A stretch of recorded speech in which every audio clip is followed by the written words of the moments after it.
There is a pattern in history that has destroyed every financial superpower that ever believed it had escaped the rules. In 16th century Spain, silver flooded in by the ton, debts exploded, and by 1640 the crown defaulted again and again. In 1923, Germany printed so much money that a loaf of bread cost 200 billion marks, and the currency became worthless almost overnight. In 1971, the United States closed the gold window, broke the final restraint on debt, and changed the global system forever. Each collapse looked different centuries, different empires, same sequence, and right now in 2025, the modern financial system is following that exact same pattern. And here's what should terrify you. This time, the debt is larger, the leverage is global, and the currency at risk is the one you use every day. Before we go through this pattern, you need to understand what a debt system actually is. Not in textbooks. In practice, it isn't just about governments borrowing money. It is about an entire economic order built on the assumption that tomorrow will always be larger than today, that growth will always outpace interest, that confidence will never break. At first, the system looks stable, even prosperous. Debt expands, but so does output. Credit fuels growth, consumption rises, living standards improve. But then something subtle changes. Debt stops being a tool and becomes the foundation. New debt is issued not to build, but to sustain what already exists. That's not theory. That's documented history. When this shift happens, collapse doesn't announce itself. It doesn't arrive with alarms or warnings. It arrives quietly, hidden behind strong markets, rising asset prices, and official reassurances. But the mechanics underneath are unforgiving. Once a system reaches the point where debt can only be serviced by creating more debt, time becomes the enemy. It's not a question of if pressure builds, it's how fast. This isn't about irresponsible spending or political failure alone. It's about arithmetic. When liabilities grow faster than real productive capacity, something has to give.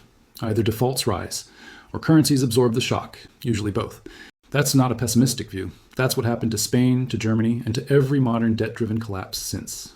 Let me show you how this sequence unfolded before, step by step, decision by decision, and why the same forces are now moving again, faster than most people realize. Let's start with Spain. By the early 1500s, Spain was the most powerful empire on earth. After 1492, with the conquest of the Americas, Spanish ships began carrying unprecedented quantities of silver across the Atlantic. By 1550, Spain controlled roughly 80% of global silver production. From the mines of Potosi alone, more than 45,000 tons of silver would eventually be extracted. At its peak, this metal financed wars across Europe, paid mercenary armies, and sustained a global empire that stretched from the Philippines to the Netherlands. At first, the system appeared unstoppable. Under Charles V, and later his son Philip II, Spain used silver as a shortcut to power. Instead of building domestic industry, Spain imported goods. Italian bankers financed wars. Flemish merchants supplied textiles. German firms produced weapons. Spanish silver paid everyone. By 1556, the crown was spending more than 60% of its annual revenue on military campaigns. Debt wasn't a problem yet. Silver kept flowing. But here's where the pattern begins. By 1557, Spain defaulted on its debt for the first time. The cause was simple. Military spending had outpaced revenue, even with silver inflows. Philip II suspended payments to his creditors, triggering financial panic across Europe. The immediate effect was contained. Genoese bankers restructured the loans, silver shipments resumed, confidence returned. The lesson Spain learned was the wrong one, that defaults could be managed, that debt could always be refinanced. By 1575, Spain defaulted again. This time the numbers were larger. The crown owed more than 36 million ducats, an astronomical sum for the era. Interest payments alone consumed nearly all incoming silver. Instead of reducing spending, Spain doubled down. More borrowing, more wars, more dependence on future silver that had not yet been mined. By 1600, the structure of the Spanish economy had quietly rotted. Domestic manufacturing collapsed. In Castile, textile production fell by more than 50% between 1550 and 1600. Skilled labor disappeared. Inflation surged as silver flooded the money supply. Prices rose roughly fourfold over the century. Wages did not keep up. Real purchasing power collapsed. This wasn't prosperity. It was monetary distortion. And here's the critical detail. Silver was not wealth. It was a claim on wealth, and Spain had built an empire that produced almost nothing of its own. By 1627, Spain defaulted for the third major time. The cause was structural. Silver shipments from the Americas began to slow, mining output declined, piracy increased. Transport costs rose, but Spain's obligations did not shrink. Military commitments remained fixed. Interest payments were non-negotiable. When the silver slowed, the system seized. The effect was immediate. Credit vanished. Soldiers went unpaid. Mutinies broke out in the Spanish army of Flanders. By 1640, Portugal rebelled. Catalonia followed. The empire began to fracture from within. These were not isolated political events. They were financial consequences. This is where it gets darker. Between 1557 and 666, Spain defaulted at least 6 times. Each default made borrowing more expensive. Each restructuring demanded higher interest. By the mid-1600s, interest payments consumed more than 70% of state revenue. The government no longer borrowed to invest. It borrowed to survive. By 1650, Spain's population had declined by nearly 20% in some regions. Urban centers emptied. Tax revenues fell. To compensate, the crown raised taxes, again, further strangling productive activity, cause and effect. Higher taxes reduced output. Reduced output shrank revenue. Shrinking revenue increased borrowing. The spiral tightened. Meanwhile, the rest of Europe adapted. England and the Dutch Republic invested in industry, shipping, and finance. They built productive economies. Spain clung to silver. By 1700, Spain was no longer a dominant power. Its navy was obsolete, its army outdated, its finances permanently impaired. The collapse did not happen in a single year. It unfolded over generations. But the outcome was irreversible. Spain never regained its former position. The empire that once controlled global trade routes became dependent on foreign creditors. What remained was land, tradition, and debt. That's what a debt-driven collapse looks like in practice. Not sudden, not dramatic at first, but mathematically unavoidable. When a system replaces production with borrowing and borrowing with monetary expansion, the ending is written long before it arrives. Let's jump forward almost 3 centuries. Germany. In 1871, after unification under Otto von Bismarck, Germany became the fastest growing industrial power in Europe. By 1913, it produced more steel than Britain and France combined. Its factories were modern, its workforce was educated, its currency, the mark, was trusted. But then came 1914. War changed everything. World War I did not just destroy lives, it destroyed balance sheets. To finance the conflict, Germany abandoned the gold standard and borrowed heavily. By 1918, the German state had issued more than 150 billion paper marks in war bonds. The assumption was simple. Victory would allow repayment through reparations imposed on others. That assumption collapsed with defeat. In 1919, the Treaty of Versailles imposed reparations totaling 132 billion gold marks. That number mattered. It was more than 3 times Germany's annual national income. The debt was external, it was fixed, and it was denominated in gold or foreign currency. Germany could not print its way out of it, or so it thought. At first, the response looked manageable. Taxes were raised, spending was cut modestly, but the political system was fragile. By 1921, the government chose the path Spain had chosen centuries earlier. Borrow now, fix it later. The Reichsbank began monetizing deficits. New marks entered circulation not to build factories, but to pay obligations. Just like Spain, confidence held briefly. By mid-1922, the money supply had increased more than 4-fold. Prices rose, but life continued. Officials reassured the public. The same mistake that destroyed Spain was taking shape again. Debt was no longer being serviced by productivity. It was being serviced by currency creation. By January 1923, Germany missed reparations payments. France and Belgium occupied the Ruhr, Germany's industrial heartland. The government ordered workers to strike and promised to pay their wages anyway. With what money? Printed money. In that year alone, the Reichsbank printed marks at a pace that defied comprehension. Here's where the pattern becomes impossible to ignore. In 1919, one US dollar equaled 4.2 marks. By January 1923, it was 17,000 marks. Just like Spain, the cause was structural. Germany owed debts it could not pay. Instead of defaulting immediately, it destroyed its currency. And the effect was social collapse. Crime surged.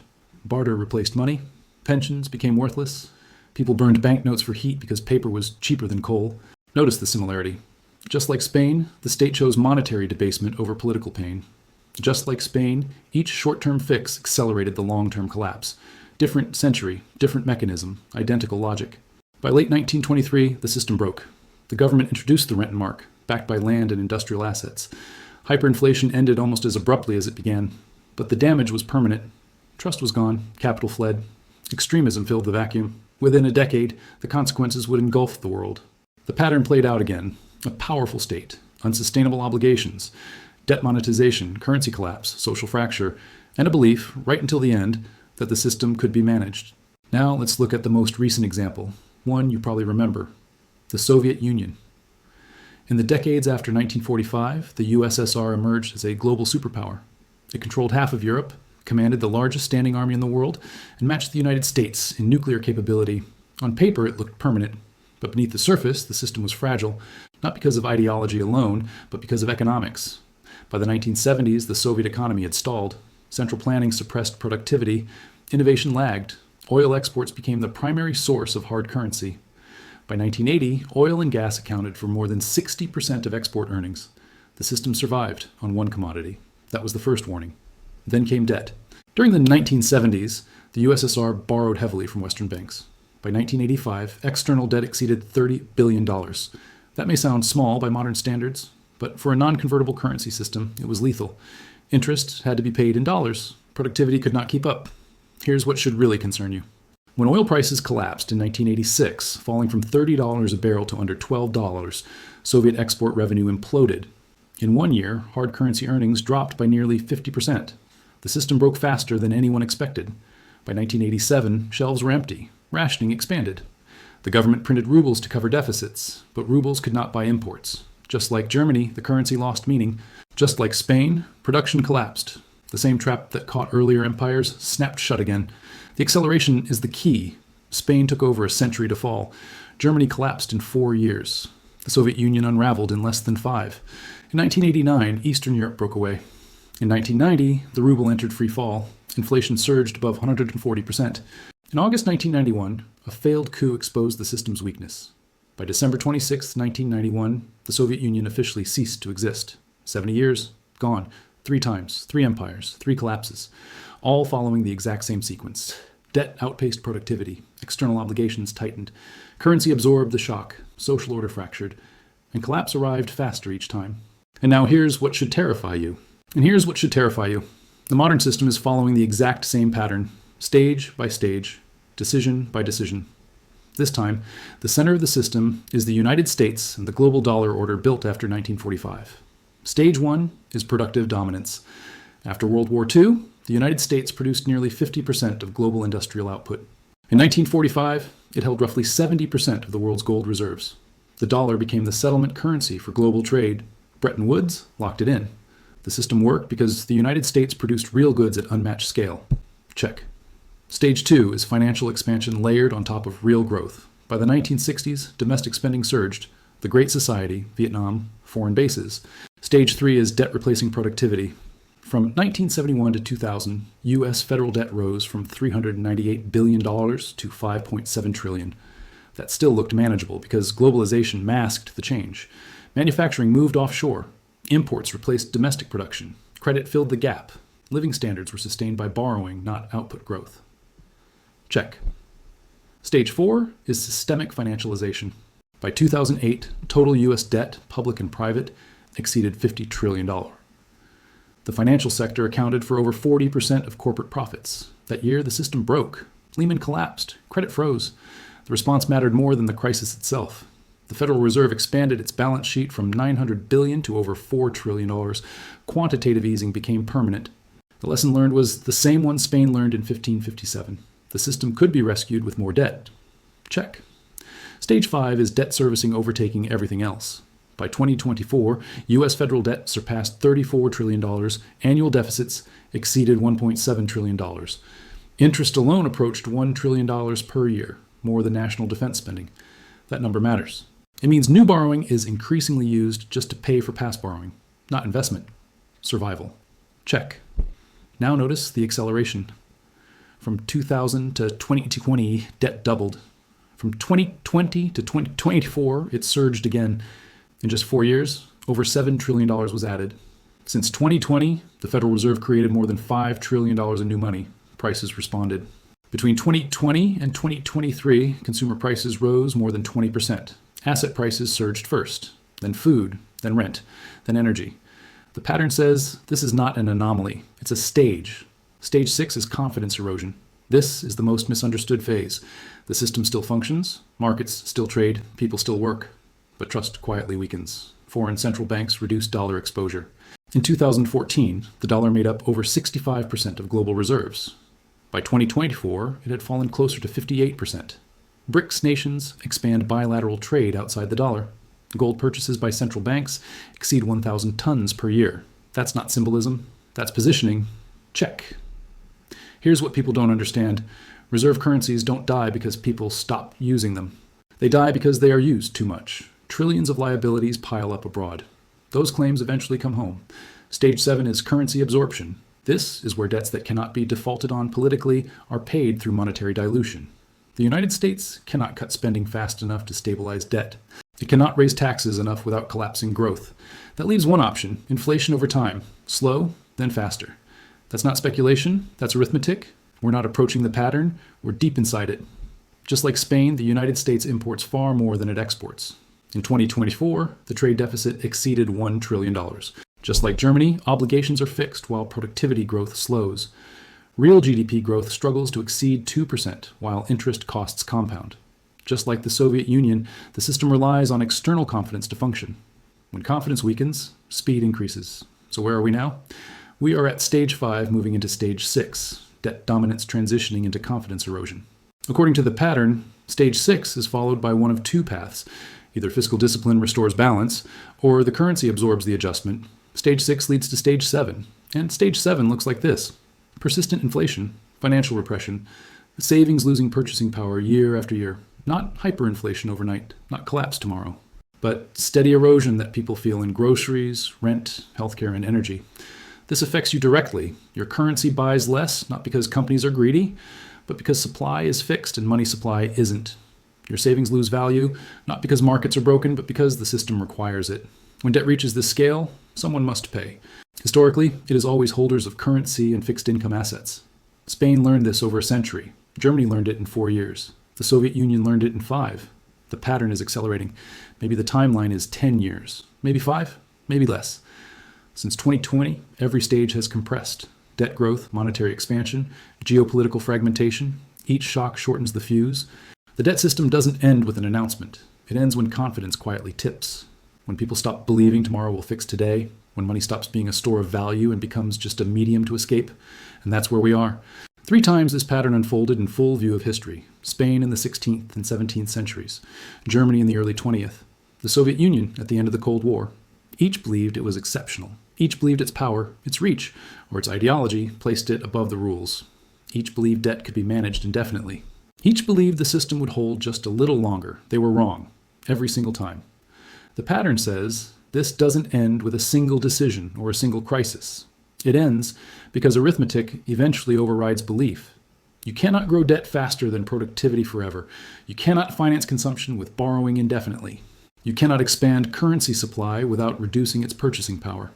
And you cannot reach the final stages of this sequence without consequences. We're telling ourselves familiar stories right now. That technology will save us. That growth will accelerate. That inflation is temporary. That reserve currency status changes everything. Spain told itself silver would never stop. Germany told itself printing was temporary. The Soviet Union told itself the system only needed reform. Different words, same denial. The pattern doesn't care about narratives. It doesn't care about confidence statements or official projections. The pattern is mathematical. When interest compounds faster than real output, adjustment is inevitable. When debt becomes the system instead of serving it, the system consumes its own foundation. Maybe we'll find a way out. Maybe fiscal discipline returns. Maybe productivity surges. Maybe this time really is different. History always allows that possibility, but the pattern says otherwise. The math says otherwise. And history says that when societies reach this stage, the lesson is rarely learned voluntarily. It's learned through loss of purchasing power, loss of stability, and loss of certainty about the future. Maybe we have 10 years, maybe 5, maybe less. Since 2020, every stage has accelerated. What once took generations now takes years. What once unfolded slowly now compresses into single political cycles. If this sequence feels familiar, it should. Every empire learns the same lesson. The debt system works until it doesn't, and when it fails quietly at first, then all at once. If this opened your eyes to where we actually are in the sequence, pay attention. Because when the next stages arrive, understanding the pattern will matter more than headlines or promises. The answers aren't hiding in the future. They're written in history, in the ruins of Spain's empire, in the worthless paper of Weimar Germany, in the empty shelves of the Soviet Union. And if you know where to look, they tell you exactly what comes next.